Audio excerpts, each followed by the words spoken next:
Sesungguhnya dengan terciptanya pesawat XTS, buatan Malaysia diharap akan dapat meningkatkan lagi pembabitan Malaysia dalam industri perindustrian kapal terbang.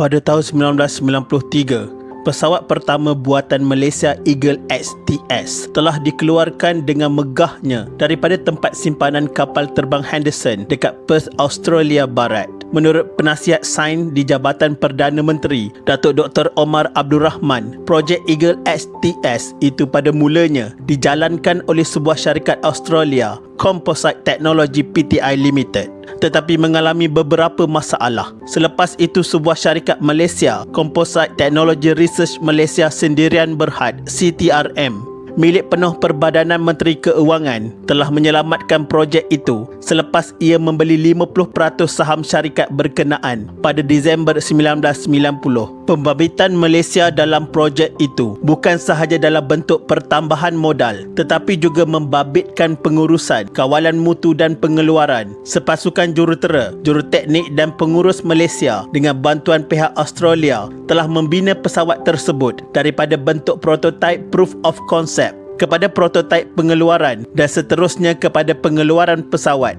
Petronas kemudian menjadi rakan kongsi CTRM dan menubuhkan Eagle Aircraft Sendirian Berhad dengan masing-masing memegang 60 dan 40%. Pada Mei 1993, mereka membeli syarikat Australia itu sepenuhnya dengan menambah pegangan kepada 100%.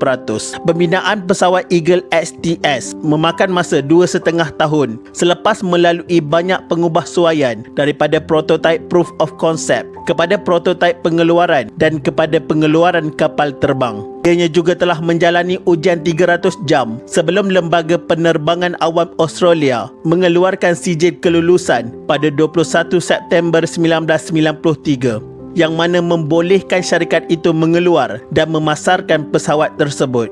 Sesungguhnya dengan terciptanya pesawat XTS, buatan Malaysia diharap akan dapat meningkatkan lagi pembabitan Malaysia dalam industri perindustrian kapal terbang, di samping akan dapat mengharumkan nama negara di mata dunia. Malaysia juga mengeluarkan sebuah kapal terbang iaitu Eagle Aircraft 150B yang dihasilkan oleh Composite Technology Research Malaysia, dahulunya dikenali sebagai Eagle Aircraft Malaysia Sendirian Berhad, yang berpangkalan di Batu Berendam, Melaka, bersebelahan dengan Malaysian Flying Academy. Eagle Aircraft 150B merupakan sebuah pesawat sebuah enjin, 2 tempat duduk yang diperbuat daripada bahan komposit, sepenuhnya bertujuan sebagai pesawat latihan untuk bakal pemandu kapal terbang. Eagle Aircraft 150B merupakan kategori pesawat ringan, light aircraft, dengan menggunakan 3 kawalan permukaan untuk daya angkatnya. Eagle Aircraft pada mulanya direka dan dibina oleh Eagle Aircraft Pty Limited Australia, tetapi kini ia dihasilkan oleh CTRM Malaysia sahaja. Ia dimulakan oleh pereka cipta dari Australia Barat, Neil Graham, dan ayahnya Derek Graham, iaitu Eagle XTS yang dinamakan sebagai Eagle Aircraft 150A. Kemudian seorang airfoil designer dari Amerika, John Rons, mereka bentuk semula pesawat itu untuk memenuhi syarat Joint Aviation Requirements Very Light Aircraft dan dinamakan sebagai Eagle Aircraft 150B, yang menampilkan ciri-ciri kestabilan, kekuatan bahan binaan dan ciri-ciri keselamatan yang tinggi. Kini hak penghasilan dan pengeluaran dimiliki oleh CTRM yang membolehkan hak pengeluaran sebagai a fully Malaysian venture. Itu kisah 20 tahun yang lalu. Berbalik ke era sekarang, Turki kini mempelawa Malaysia untuk menyertai program pembangunan 2 pesawat mereka. Malaysia dipelawa untuk terlibat dalam pembangunan dan penghasilan pesawat tempur generasi kelima TFS dan jet pelatih generasi terkini Hurjet.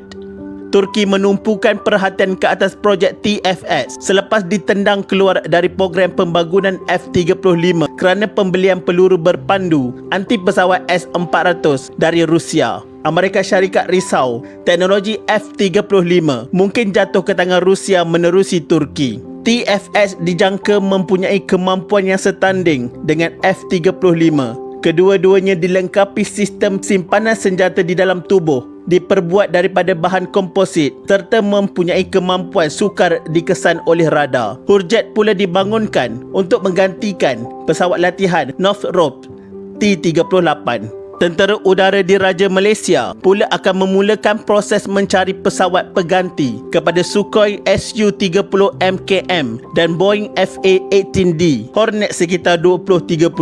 Malaysia dan Turki sudah pun mempunyai hubungan kerjasama teknologi ketenteraan sebelum ini menerusi pembangunan kereta perisai infanteri Diftek AF-8 Gempita dan penghilangan senjata api Tisas Trabzon pada Disember lalu. Di samping itu, Malaysia dijangka mampu memiliki pesawat tempur buatan tangan rakyat tempatan menjelang 2030. Pensyarah kanan kejuruteraan mekanikal dan pembuatan Universiti Putra Malaysia, Dr. Muhammad Roshdi Hassan yang juga pengasas Pusat Inovasi Aeroangkasa Malaysia berkata kajian sedang dibangunkan. Pihaknya membabitkan pelbagai aspek teknikal termasuk reka bentuk dan keupayaan enjin yang akan digunakan pesawat tempur tersebut. Rekaan badan pesawat mengikut jenis kegunaannya sudah disediakan. Secara umumnya, rekaan pesawat pejuang tersebut mempunyai pelbagai peranan yang menggunakan dua enjin. Rekaan itu boleh dimodifikasi menjadi pesawat pejuang ringan yang menggunakan satu enjin. Pasal kita dah buat macam-macam. Dari segi pesawat, kita pernah buat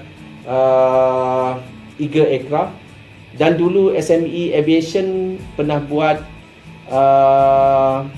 pesawat yang kita panggil MD-3160 yang digunakan oleh TUDN sebagai pesawat pelatih.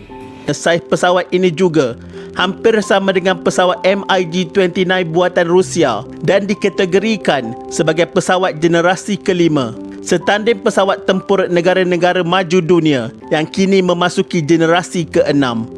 Amerika Syarikat, Jerman, Rusia, Sweden dan Perancis adalah antara nama besar yang tidak asing lagi dalam dunia pembuatan pesawat tempur berteknologi tinggi.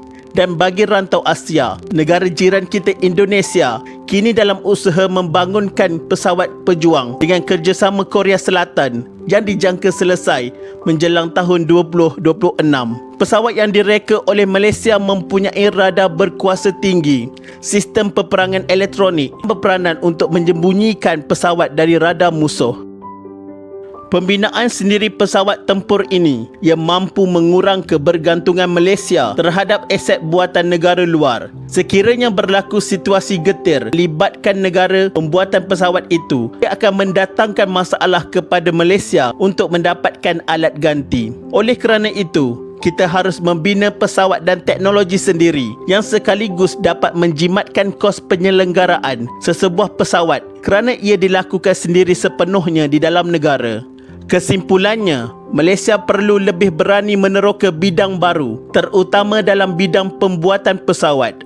Dengan kepakaran dan teknologi di dalam negara, kerajaan Malaysia tidak harus ketinggalan untuk mencipta pesawat ringan sendiri dan tidak mustahil menghasilkan pesawat tempur dengan air tangan anak tempatan suatu hari nanti.